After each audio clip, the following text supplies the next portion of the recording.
ನಮಸ್ಕಾರ, ವಿನಯ್ ನಾಯ್ಕ್ ಕಾರವಾರ. ಇವತ್ತು ಒಂದು ವಿಷಯದ ಮೇಲೆ ಬಂದಿದ್ದೀನಿ, ಪ್ರವಾಸೋದ್ಯಮ ಮತ್ತು ಕಾರವಾರ.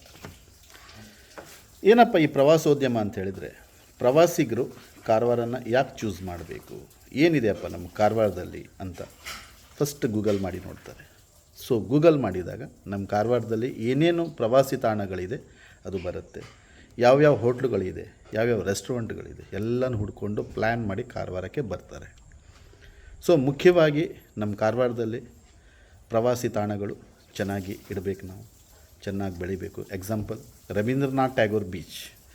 ರವೀಂದ್ರನಾಥ್ ಟ್ಯಾಗೋರ್ ಬೀಚ್ ತುಂಬ ಸುಂದರವಾಗಿರುವಂತಕ್ಕಂಥ ಬೀಚ್. ಅದನ್ನು ನಾವು ಸ್ವಚ್ಛವಾಗಿಡಬೇಕು, ನಿರ್ವಹಣೆ ಮಾಡಬೇಕು. ಇನ್ನೊಂದು ನಮ್ಮ ರಾಕ್ ಗಾರ್ಡನ್. ಇದು ಒಂದು ರಾಕ್ ಗಾರ್ಡನ್ ತುಂಬ ಒಳ್ಳೆ ಕಾನ್ಸೆಪ್ಟ್ ಇದು. ಆದರೆ ಅಲ್ಲಿಯ ಸಂಸ್ಕೃತಿ, ಇವಾಗ ನೀವು ರಾಕ್ ಗಾರ್ಡನ್ ಒಳಗಡೆ ಹೋದರೆ ಎಲ್ಲ ತರಹದ ಸಂಸ್ಕೃತಿ, ಕೃಷಿಕರ ಸಂಸ್ಕೃತಿ ಆಗಲಿ, ಮೀನುಗಾರರ ಸಂಸ್ಕೃತಿ, ಗುಡ್ಡಗಾಡು ಪ್ರದೇಶದಲ್ಲಿರುವ ವಾಸ ಮಾಡಿರುವಂತಕ್ಕಂಥ ಮನೆಗಳು, ಎಲ್ಲ ಸಂಸ್ಕೃತಿನ ಅಲ್ಲಿ ಅವರು ಒಂದೇ ಪ್ಲ್ಯಾಟ್ಫಾರ್ಮಲ್ಲಿ ಇಟ್ಟಿದ್ದಾರೆ. ತುಂಬ ಚೆನ್ನಾಗಿರುವಂತಕ್ಕಂಥ ಪ್ರಾಜೆಕ್ಟ್ ಅದು. ಸ್ಟಾರ್ಟಿಂಗಲ್ಲಿ ನೋಡಿದಾಗ ಅದ್ಭುತ, ನನಗನ್ಸಿತ್ತು ಇದು ಒಂದು ಒಳ್ಳೆ ಹೆಸರು ಮಾಡುತ್ತೆ, ನಮ್ಮ ಕಾರವಾರನ ಮುಂದೆ ತೊಗೊಂಡು ಹೋಗುತ್ತೆ ಅಂತ ನನ್ನ ಯೋಚನೆ. ಅದು ತೊಗೊಂಡು ಹೋಗಿತ್ತು ಆ ಸಮಯದಲ್ಲಿ. ದಿನ ಹೋಗ್ತಾ ಇದ್ದಾಗೆ ನಿರ್ವಹಣೆ ಕಡಿಮೆಯಾಗಿ ಇವಾಗ ಅಲ್ಲಿ ಹೋದರೆ ಯಾಕಪ್ಪ ಇಲ್ಲಿ ಬಂದ್ವಿ ಅಂತ ಆಗುತ್ತೆ. ಸೊ ನಮ್ಮ ಕಾರವಾರದಲ್ಲಿ ತುಂಬ ಪ್ರಾಜೆಕ್ಟ್ಗಳು ಆಟೋಮೆಟಿಕ್ಲಿ ನಮ್ಮ ತುಂಬ ಚೆನ್ನಾಗಿ ಮಾಡ್ತಾರೆ. ಅದು ತುಂಬಾ ಮುಂದೆನೂ ಹೋಗುತ್ತೆ, ಕಾಲ ಹೋದಂತೆ ಅದು ಕ್ಷೀಣಿಸ್ತಾ ಹೋಗುತ್ತೆ ಮತ್ತು ಅದು ನಿರ್ವಹಣೆ ಇಲ್ಲದೆ ಹಾಳಾಗ್ತಾ ಇದೆ. ಪುಟಾಣಿ ರೈಲು ಆಗಿರ್ಬೋದು, ನೃತ್ಯ ಕಾರಂಜಿ ಆಗಿರ್ಬೋದು, ಅದು ತಾರಾಲಯ ಇತ್ತು ಮುಂಚೆ. ನಮ್ಮ ಕಾರವಾರದಲ್ಲಿ ತುಂಬ ಪ್ರವಾಸಿ ತಾಣಗಳು ಇತ್ತು ಒಂದು ಸಮಯದಲ್ಲಿ. ಆಮೇಲೆ ಸಾಗರ ಮಸಾಲೆಯ ಆಗಿರ್ಬೋದು, ಈ ಥರ. ಬಟ್ ನಿರ್ವಹಣೆ ಇಲ್ಲದೆ ಅದೆಲ್ಲ ಹಾಳಾಗೋಯಿತು. ಇವಾಗ ನಮ್ಮ ಹತ್ರ ಇರೋದು rock garden, warship museum, then Rabindranath Tagore beach. ಈ ಥರ ಇರುವಂತಕ್ಕಂಥ ಪ್ರವಾಸಿ ತಾಣನ ನಾವು ಚೆನ್ನಾಗಿಡಬೇಕು ಅಂತ ನಮ್ಮದೊಂದು ರಿಕ್ವೆಸ್ಟ್ ಇದೆ. ನೋಡಿ, ರಾಕ್ ಗಾರ್ಡನ್ ಅದನ್ನು ನೀವೊಂದು ಒಳ್ಳೆ ಹಂತದಲ್ಲಿ ಮೇಂಟೈನ್ ಮಾಡಿ ಚೆನ್ನಾಗಿಡಿ, ಶುಚಿಯಾಗಿಡಿ. ಅದಕ್ಕೋಸ್ಕರ ಗೆಸ್ಟ್ ಬರ್ಬೋದು ನಮ್ಮ ಕಾರವಾರಕ್ಕೆ. ಇನ್ನೊಂದು ವಾರ್ಶಿಪ್ ಮ್ಯೂಸಿಯಂ. ಇವಾಗ ನಾವು ಫೋರ್ಟ್ ಕೊಚ್ಚಿಯಲ್ಲಿ ಹೋಗಿದಾಗ ನೇವಲ್ ಮ್ಯೂಸಿಯಂ ಅವರು ಇಷ್ಟು ಚೆನ್ನಾಗಿ ಮಾಡಿದ್ದಾರೆ ಅಂಥೇಳಿ ಒಂದು ಅರ್ಧದಿಂದ ಒಂದು ತಾಸಲ್ಲಿ ಹೋಗುತ್ತೆ. ಒಂದು ವಿಡಿಯೋ ತೋರಿಸ್ತಾರೆ, ಅಲ್ಲಿ ಒಂದು ನೇವಲ್ ಆಫೀಸರ್ ಏನು ರ್ಯಾಂಕ್ಸ್ ಇದೆ ಅವ್ರ ರ್ಯಾಂಕ್ ಇದ್ರ ಬಗ್ಗೆ ಅದನ್ನು ಹೇಳ್ತಾರೆ. ಅಲ್ಲಿ ಈ ಶಿಪ್ಪು, ಈ ಫ್ಲೈಟ್ ಯಾವ ವಾರಲ್ಲಿ ಎಲ್ಲಿ ಯೂಸ್ ಮಾಡಿದ ಬಗ್ಗೆ ಅವರು ಒಂದು ಗೈಡ್ ಅಲ್ಲಿ ಇದ್ದುಬಿಟ್ಟು ಎಲ್ಲನೂ ನಮಗೆ ಕೇರಳದಲ್ಲಿ ಅವರು ತೋರಿಸ್ಕೊಡ್ತಾರೆ. ಇಷ್ಟು ದೊಡ್ಡ ನಮ್ಮ ಇಂಡಿಯಾದ ನೇವಲ್ ಬೇಸ್ ನಮ್ಮ ಕಾರವಾರದಲ್ಲಿ ಇರುವಾಗ ಒಂದು ವಾರ್ಶಿಪ್ ಇಟ್ಟು, ಒಂದು ಫ್ಲೈಟ್ ಇಟ್ಟಿದ್ದಾರೆ. ಒಂದು ನಮ್ಮಲ್ಲಿ ಗೈಡ್ ಇದ್ದಾರೆ ಪಾಪ ಒಬ್ಬರು, ಅವರಿಗೆ ಗೊತ್ತಿರುವಷ್ಟು ಹೇಳ್ತಾರೆ. ಬಟ್ ಯಾವುದೇ ನೇವಲ್ ಅಧಿಕಾರಿ ಆಗಲಿ, ಯಾರೇ ಅವ್ರಿಗೆ ಗೊತ್ತಿರುವಂತಕ್ಕಂಥ ಮಾಹಿತಿ ಇರೋರು ಅಲ್ಲಿ ಹೇಳಲಿಕ್ಕೆ ಯಾರೂ ಇಲ್ಲ. ನಮ್ಮ ದೇಶಕ್ಕೆ ಪ್ರಾಣ ಕೊಟ್ಟವರ ಬಗ್ಗೆ, ಅವರು ನಮ್ಮ ತ್ಯಾಗ, ಅವರ ಸೇವೆ ಬಗ್ಗೆ ನಮಗೆ ಹೇಳ್ಕೊಡ್ಲಿಕ್ಕೆ ಯಾರಿಲ್ಲ. ನಮ್ಮ ಶಾಲಾ ಮಕ್ಕಳು ಪ್ರವಾಸಕ್ಕೆ ಅಂತ ಬಂದರೆ ಅಲ್ಲಿ ಕಲಿತು ಹೋಗಲಿಕ್ಕೆ ನಮ್ಮಲ್ಲಿ ಯಾವುದೇ ಒಂದು ಅಲ್ಲಿ ಪ್ರಶ್ನೆ ಆಗಲಿ, ಯಾವುದೇ ಒಂದು ಸಿಗಲ್ಲ ನಮಗೆ. ಆದರೆ ನಾವು ರಿಕ್ವೆಸ್ಟ್ ಮಾಡೋದು ಏನು ಅಂತ ಹೇಳಿದ್ರೆ, ಅಲ್ಲಿ ನಮಗೆ ಕಲೀಲಿಕ್ಕೆ, ನಮ್ಮ ಮಕ್ಕಳಿಗೆ ಕಲೀಲಿಕ್ಕೆ ಏನಾದರೂ ಸಿಗಬೇಕು. ಒಂದು ಪ್ರವಾಸಕ್ಕಂತ ಬಂದಾಗ ನಮ್ಮ ದೇಶದ ಬಗ್ಗೆ ಏನಾದರೂ ಒಂದು ಅವೇರ್ನೆಸ್, ದೇಶಕ್ಕೆ ಹೋರಾಡಿರುವಂತಕ್ಕಂಥ ನಮ್ಮ ಯೋಧರ ಬಗ್ಗೆ ಮಕ್ಕಳಿಗೆ ತಿಳಿಸಿ ಹೇಳಬೇಕು, ಫಿಲ್ಮ್ ತೋರಿಸ್ಬೇಕು. ಆವಾಗ ಅವ್ರ ತಲೆಯಲ್ಲಿ ದೇಶ ಪ್ರೇಮ ಅಂತ ಬಂದುಬಿಡುತ್ತೆ. ಸೊ ನನ್ನ ಒಂದು ರಿಕ್ವೆಸ್ಟ್ ಇದೆ. ಸೊ ಇದೊಂದು ಆಗಲಿ ಅಂತ. ಮುಂದೆ ನಮ್ಮ ರವೀಂದ್ರನಾಥ್ ಟ್ಯಾಗೋರ್ ಬೀಚನ್ನು ಒಂದು ಒಳ್ಳೆ ಲೆವೆಲಲ್ಲಿ ಮಾಡಬೇಕು, ಅದನ್ನು ಸ್ವಚ್ಛವಾಗಿಡಬೇಕು, ಹಾಗೆ ಅದನ್ನು ನಿರ್ವಹಣೆ ಸರಿಯಾಗಿ ಮಾಡಬೇಕು. ಮತ್ತು ನಮ್ಮ ಕಾರವಾರದಲ್ಲಿ ಆ ಟನಲ್ ಕ್ರಾಸ್ ಆದಂಗೆ ನೀವು ಬರ್ತಾ ಇರುವಾಗ ರೋಡ್ ಪಕ್ಕದಲ್ಲಿ ಆ ಕಡೆ ಈ ಕಡೆ ನೀವು ಕಸದಿಂದ ತುಂಬಿರುವಂತಕ್ಕಂಥ ಸರ್ವಿಸ್ ರೋಡ್ ಆಗಿರ್ಬೋದು, ಜಿಲ್ಲಾಡಳಿತದ ಮುಂದೆ ಆ ಆಫೀಸ್, ಮುನ್ಸಿಪಲ್ ಆಫೀಸ್ ಮುಂದೆನೇ ಅದೇನು ಫ್ಲೈಓವರ್ ಕೆಳಗಡೆ ಪ್ಲಾಸ್ಟಿಕ್ಗಳು ಇಷ್ಟು ಬಿದ್ದಿದ್ದಾವೆ, ತುಂಬ ಬೇಜಾರಾಗತ್ತೆ. ಟನಲಿಂದ ಗೋವಾ ರೋಡಲ್ಲಿ ಹೋಗುವಾಗ ಲೆಫ್ಟ್ ಸೈಡಲ್ಲಿ ಅದು ಗಿಡ ಗಂಟಿಗಳು, ಮೂಟೆಗಳು ಎಲ್ಲ ಲೆಫ್ಟ್ ಸೈಡಲ್ಲಿ, ಮತ್ತು ಬಸ್ ಪಾರ್ಕಿಂಗ್ಗಳು. ಅದು ನೋಡಿದರೆ ಕಾರವಾರ ಒಳಗಡೆ ವಿಸಿಟ್ ಮಾಡೋ ಏನಪ್ಪ ಈ ಕಾರವಾರ ಅನಿಸುತ್ತೆ. ಯಾಕೆ ಅದನ್ನು ಒಂದು ಪಾರ್ಕಿಂಗ್ ಸ್ಲಾಟ್ ಮಾಡಿ ಅವರಿಗೋಸ್ಕರನೇ. ಆ ದೊಡ್ಡ ದೊಡ್ಡ ಬಸ್ಗಳು, ಸುಗಮ ಆಗಿರ್ಬೋದು, ಯಾವುದ್ಯಾವುದೋ ಈಗ ಸೀ ಬರ್ಡ್ ಎಲ್ಲ ದೊಡ್ಡ ದೊಡ್ಡ ಬಸ್ಗಳು ಇದ್ದಾವೆ, ಎಲ್ಲ ಅಲ್ಲಿ ಪಾರ್ಕ್ ಮಾಡ್ತಾರೆ, ಅಲ್ಲೇ ಸ್ನಾನ ಮಾಡ್ತಾರೆ. ಸೊ ಅವರಿಗಂತ ಒಂದು ನೀವು ಪೇ ಪಾರ್ಕಿಂಗ್ ಕೊಡಿ, ಅವರಿಗೆ ಒಂದು ಶೌಚಾಲಯ ಆಗಿರ್ಬೋದು, ಸ್ನಾನಗೃಹಗಳನ್ನು ಮಾಡಿಕೊಡಿ. ಮುನ್ಸಿಪಾಲ್ಟಿ ಅವರಿಗೆ ಒಂದು ರಿಕ್ವೆಸ್ಟು. ಯಾಕಂತ ಹೇಳಿದ್ರೆ ಅದು ಅಸಹ್ಯ ಕಾಣ್ತಾ ಇದೆ. ಕಾರವಾರ ಎಂಟ್ರಿಯಲ್ಲೇ ನಮ್ಮ ಕರ್ನಾಟಕದ ಕಾಶ್ಮೀರ ಅಂತ ಹೇಳಿರುವಂತಕ್ಕಂಥ ನಮ್ಮ ರವೀಂದ್ರನಾಥ್ ಸಾಹೇಬರು ಅವರ ಆ ಮಾತನ್ನು ನಾವು ಉಳಿಸ್ಕೋಬೇಕು. ಸೊ ಆ ಟನಲ್ ಎಂಟ್ರಿ ಆದಂಗೆ ನಮ್ಮ ಕಾರವಾರನ ನೋಡಿದರೆ ಅದು ಸುಂದರವಾಗಿರಬೇಕು. ಆ ಟನಲ್ ತುಂಬ ಸುಂದರವಾಗಿರುವಂತಕ್ಕಂಥ ಟನಲು. ಅದೇ ಬಂದ ಮೇಲೆ ನಮಗೆ ಈ ಥರ ಲೆಫ್ಟ್ ಸೈಡಿಗೆ ಗಿಡಗಂಟೆಗಳಿಂದ ಎಲ್ಲ ತುಂಬ ಹೊಲಸು ಕಾಣ್ತಾ ಇದೆ. ಅದನ್ನು ಡೆವಲಪ್ ಮಾಡಿಸ್ಬೋದು. ಆ ಜಾಗಗಳು ಏನಿದೆ ಪಾರ್ಕಿಂಗಿಗೆ ಒಂದು ವ್ಯವಸ್ಥೆ ಮಾಡಿಕೊಡಿ ಅವರಿಗೆ. ಬೀಚ್ ಪಕ್ಕದಲ್ಲಿ ಒಂದು ಲೆವೆಲಿಂಗ್ ಮಾಡಿಬಿಟ್ಟು ಅಂಥದನ್ನು ಸ್ಪ್ಲಿಟ್ ಮಾಡಿಬಿಟ್ಟು ನಮ್ಮ ಕಾರವಾರದ ಜನತೆಗೆ ಒಂದು ಶ್ಯಾಕ್ ಹಾಕಲಿಕ್ಕೆ ಆಗಲಿ, ವಾಟರ್ ಸ್ಪೋರ್ಟ್ಸ್ ಮಾಡಲಿಕ್ಕೆ ಕೆಲವೊಂದು ಜಾಗನ ನೀವು ಲೀಸಿಗೆ ಕೊಡ್ಬೋದು ಸಾಹೇಬ್ರೆ. ನನ್ನ ಒಂದು ಅನಿಸಿಕೆ, ಪ್ರವಾಸೋದ್ಯಮನ ನಾವು ಒಂದು ಬೇರೆ ಲೆವೆಲಲ್ಲಿ ತೊಗೊಂಡೋಗ್ಬೋದು. ಯಾಕಂತ ಹೇಳಿದ್ರೆ ನಮ್ಮ ಕೆಲವೊಂದು ಯುವಕರು ಈ ವಾಟರ್ ಸ್ಪೋರ್ಟ್ಸಲ್ಲಿ ತೊಡಗಿರುವಂತಕ್ಕಂಥ ಫಿಷರ್ಮೆನ್ ಮಕ್ಕಳಾಗಿರ್ಬೋದು, ವಾಟರ್ ಸ್ಪೋರ್ಟ್ಸನ್ನೇ ನಂಬ್ಕೊಂಡಿರುವಂತಕ್ಕಂಥ ಹುಡುಗರು ಇವತ್ತು ಗೋವಾ ಮತ್ತು ಮುಂಬೈ ಅಂಥ ಜಾಗದಲ್ಲಿ ಹೋಗಿ ರೆಸ್ಕ್ಯೂ ಮಾಡಲಿಕ್ಕೆ ಅವರು ಗೈಡು ಮತ್ತು ವಾಟರ್ ಸ್ಪೋರ್ಟ್ಸ್ ಗೈಡ್ ಆಗಿರ್ಬೋದು, ರೆಸ್ಕ್ಯೂವರ್ಸ್ ಆಗಿ ಕೆಲಸ ಮಾಡ್ತಾ ಇದ್ದಾರೆ. ಅಂಥವರಿಗೆ ನಮ್ಮ ಕಾರವಾರದಲ್ಲಿ ಏನಾದರೂ ಕೆಲಸ ಕೊಟ್ಟು ಅವರನ್ನು ಇಲ್ಲಿ ತಂದು ಅವರಿಗೆ ಏನಾದರೂ ಒಂದು ಕಯಾಕಿಂಗ್ ಆಗಿರ್ಬೋದು, ಜೆಟ್ಸ್ಕಿ ಆಗಿರ್ಬೋದು, ವಾಟರ್ ಸ್ಪೋರ್ಟ್ಸ್ ಆ್ಯಕ್ಟಿವಿಟಿ ಆಗಿರ್ಬೋದು, ಬೋಟಿಂಗ್ ಆಗಿರ್ಬೋದು, ಅಂಥದ್ದು ಏನಾದರೂ ಕೆಲಸಕ್ಕೆ ಅವರಿಗೆ ತೊಡಗಿಸಿದರೆ ಮುಂದಿನ ದಿನಗಳಲ್ಲಿ ವಾಟರ್ ಸ್ಪೋರ್ಟ್ಸಲ್ಲಿ ನಮ್ಮ ಕಾರವಾರ ತುಂಬ ಮುಂದೆ ಬರ್ಬೋದಂತ ನನ್ನ ಅನಿಸಿಕೆ. ಸೊ ಇವಾಗ ಲೈಫ್ ಗಾರ್ಡ್ ಯಾರಪ್ಪ? ನಮ್ಮ ಕಾರವಾರದವರೇ ಗೋವಾದಲ್ಲಿ ಆದಷ್ಟು ಲೈಫ್ ಗಾರ್ಡ್ ಇದ್ದಾರೆ.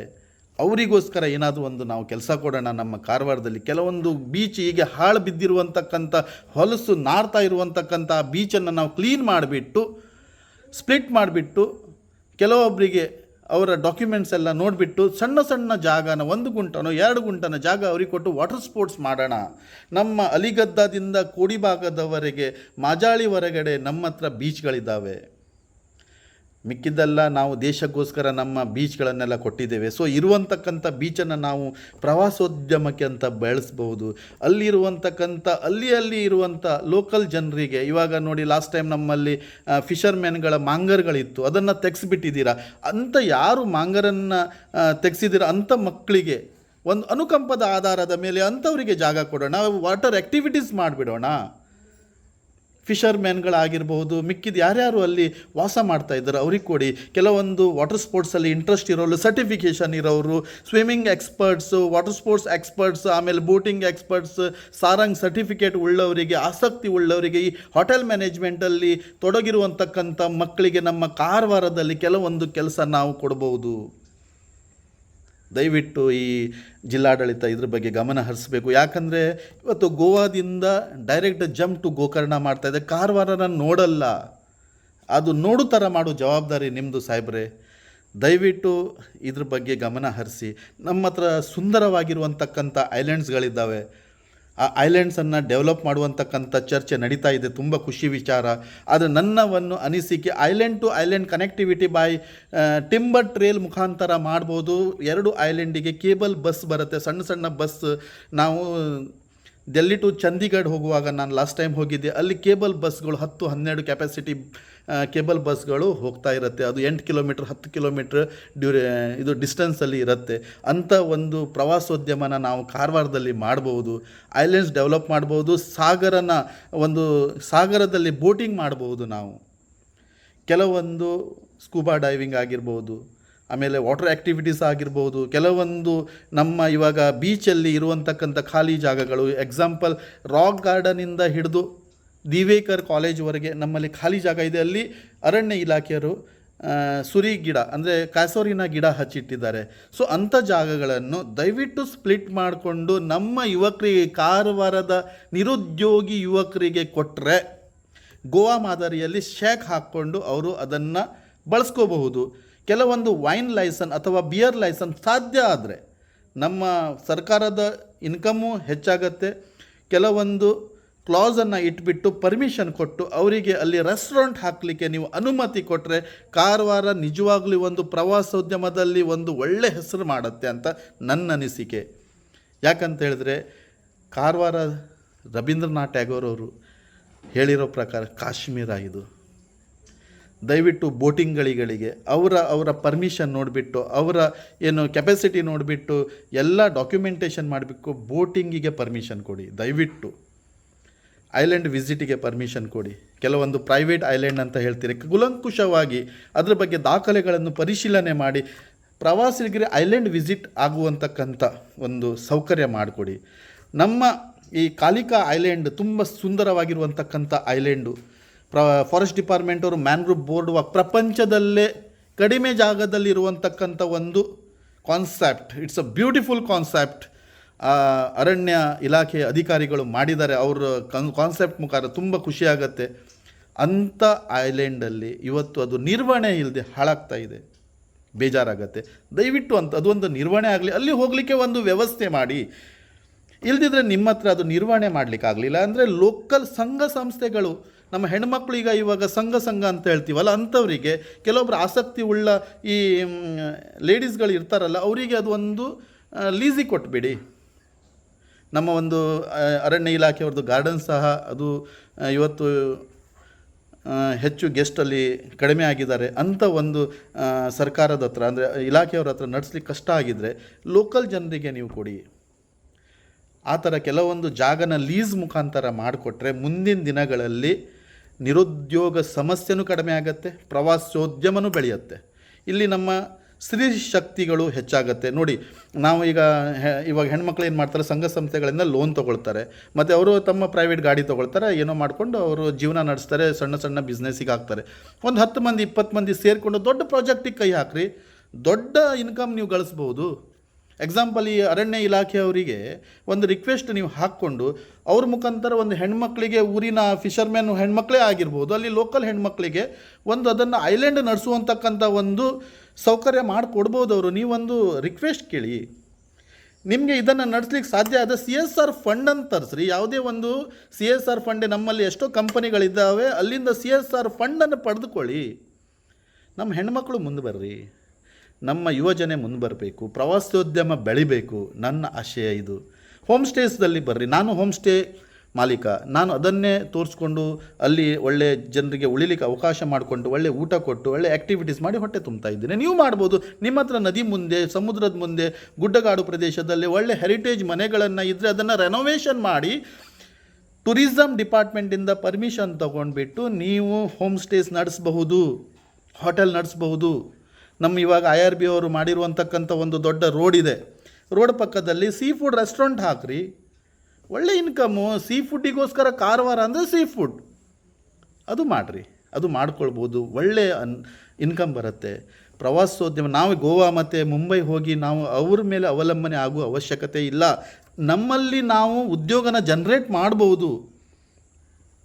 ನಿಮ್ಮ ರಿಕ್ವೈರ್ಮೆಂಟನ್ನು ಸರ್ಕಾರ ಹತ್ರ ತೊಗೊಂಡೋಗಿ, ನಿಮಗೆ ಎಲ್ಲಿಂದ ಪ್ರವಾಸೋದ್ಯಮ ಇಲಾಖೆ ಆಗಿರ್ಬೋದು, ಪೋರ್ಟ್ ಇಲಾಖೆ ಆಗಿರ್ಬೋದು, ಅಲ್ಲಿ ನಿಮಗೆ ಲೀಸಿಗೆ ಕೆಲವೊಂದು ಜಾಗಗಳು ಕೊಡ್ತಾರೆ. ಪೋರ್ಟ್ ಇಲಾಖೆಯವರು, ಪ್ರವಾಸೋದ್ಯಮ ಇಲಾಖೆ ನಿಮಗೆ ಪರ್ಮಿಷನ್ ಕೊಡುತ್ತೆ. ಕೆಲವೊಂದು ಪ್ರವಾಸಿ ಬೋಟ್ಗಳು ಹಾಕ್ರಿ, ಪ್ರವಾಸಿ ಜಲಕ್ರೀಡೆಗಳು ಹಾಕ್ರಿ. ನಿಮಗೆ ಏನು ಟ್ಯಾಲೆಂಟ್ ಇದೆ ನೀವು ಅದನ್ನು ತೋರಿಸ್ಕೊಡಿ ಪ್ರವಾಸೋದ್ಯಮ ಇಲಾಖೆಯಲ್ಲಿ. ಸೊ ಇನ್ಕಮ್ ಜನ್ರೇಟ್ ಆಗುತ್ತೆ.